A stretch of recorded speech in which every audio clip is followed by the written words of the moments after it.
And we are joined now by Connecticut Democratic Senator Chris Murphy. Good morning to you, Senator. Good morning.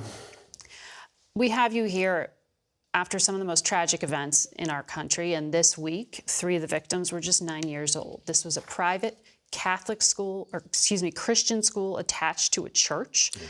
And people who survived that now know their teachers, their parents, their caregivers cannot keep them safe. Do we need to shift the conversation to supporting more trauma treatment? Is that where we are? I think we have to do all of the above. I mean, there's no doubt that our kids are going through something unique today. I just don't understand why we choose to live like this, why we choose to make our kids fear for their lives when they walk into their schools, why we choose to have children who grow up in violent neighborhoods fear for their lives when they walk to and from school. Only in America does this happen. And you can't explain it through a prism of mental illness or a lack of school security. The thing that's different in the United States is the number of guns, the number of high-powered weapons of mass destruction, and the ease with which we allow criminals and dangerously mentally ill people to get those guns. So we've got to change the nation's gun laws. We've got to put more trauma resources into our schools, but doing nothing cannot be an option. More school shootings than days in the year so far in 2023. One of the things you said this week is you would look to require more training for people buying automatic weapons. Explain that, because would that require more vetting of the person doing the buying? So last year, we passed the first gun safety measure, bipartisan, in 30 years. And we did that because we found common ground. Listen, After Uvalde. After Uvalde. I want to ban assault weapons. I think it's just absolutely unconscionable that we allow these weapons of war to be in commercial circulation. But there aren't the votes to do that. But there's not the votes to do that. So what are there the votes to do? Let's explore the potential of what's possible. And so what if we said, before you get an AR-15, you have to show that you are responsible, that you know how to operate it? What if we applied background checks universally simply to the purchase of those weapons? Ultimately, I want those weapons off the street, but I think we'd be a safer nation if we required just a little bit of training before you bought the most dangerous weapons commercially available. So the shooter in Tennessee apparently went to 5 different places, bought 7 different weapons. Tennessee doesn't have a red flag law. It's unclear if it would have made a difference here, since the parents of the shooter apparently claimed not to know the guns existed. But shouldn't the purchasing itself, stockpiling weapons, set off some kind of alarm somewhere? I think that the different states have different laws that would require some of those triggers for law enforcement. But not in Tennessee. But not Tennessee. And I do think that a proper red flag law in Tennessee could have made a difference here. If parents know that they have the opportunity to take firearms away from an individual in their family that they know is in crisis, then they are frankly going to be more vigilant about searching for that potential connection to a weapon.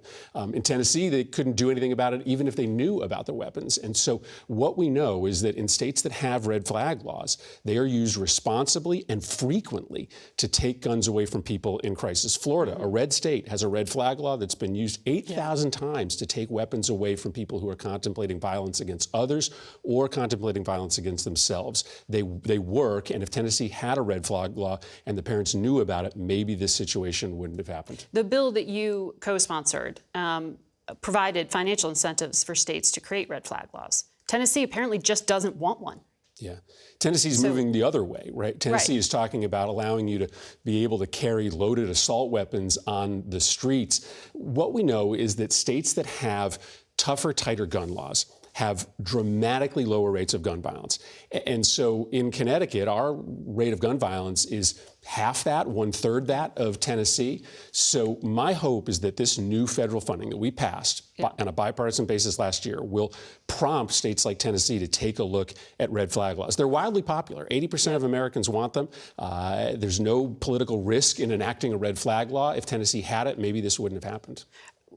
Tennessee's governor, a Republican, is reportedly proposing funneling millions now into new school security measures, including grants for private schools like where this happened to have armed guards.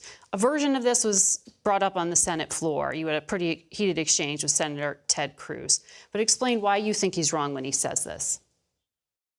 I do not understand why our Democrat colleagues in this body do not support having police officers keep our kids safe.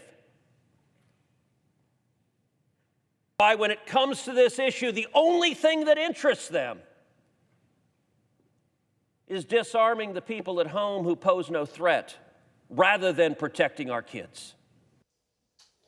So Senator Cruz opposed our bipartisan legislation last year that would take weapons away from domestic abusers. So when he says that our interest is only in taking weapons away from people who pose no threat, he's squarely out of touch with the American people who don't think that domestic abusers should have guns. And what Senator Cruz's legislation is talking about is not just putting police officers with guns in schools, but teachers in our schools with firearms. My constituents in Connecticut, they want school security, they want door locks, they want more physical protection, but they do not want their teachers to be handed AR-15s, our schools loaded up with weapons. What we know in this country is that more weapons don't equal less crime. If more weapons equaled less crime, then we would be one of the safest places in the world. With his fellow Texas Senator John Cornyn, who was your partner last time. Correct. Said we've gone as far as we can go unless somebody identifies some area we didn't address. We heard President Biden say, I'm done here. Yeah. So is this really up to grassroots groups and state governments at this point? Is that the reality? Listen, I think if you had asked pundits 2 months before we passed last year's bipartisan bill whether Congress was going to act on guns in 2022, people would have said it wasn't going to happen. Things change pretty quickly in Washington, and my goal is to try to find that common ground that John Cornyn is talking about. I'm not going to let the perfect be the enemy of the good. We've got to show parents and kids and families in this country that we can make bipartisan progress to try to make our country safer. That's why I'm talking not about an assault weapons ban this year, but around training, around raising the age, around background checks, just trying to make some progress to make sure that weapons are only getting into the hands of law-abiding citizens. So I am open for any discussion with Republicans about how we can show this country that we take their kids' protection seriously. Doing nothing for Republicans on both sides of the aisle, conservative parents and progressive parents right now, is not an option. Senator Murphy, thank you for your time today. Thank you.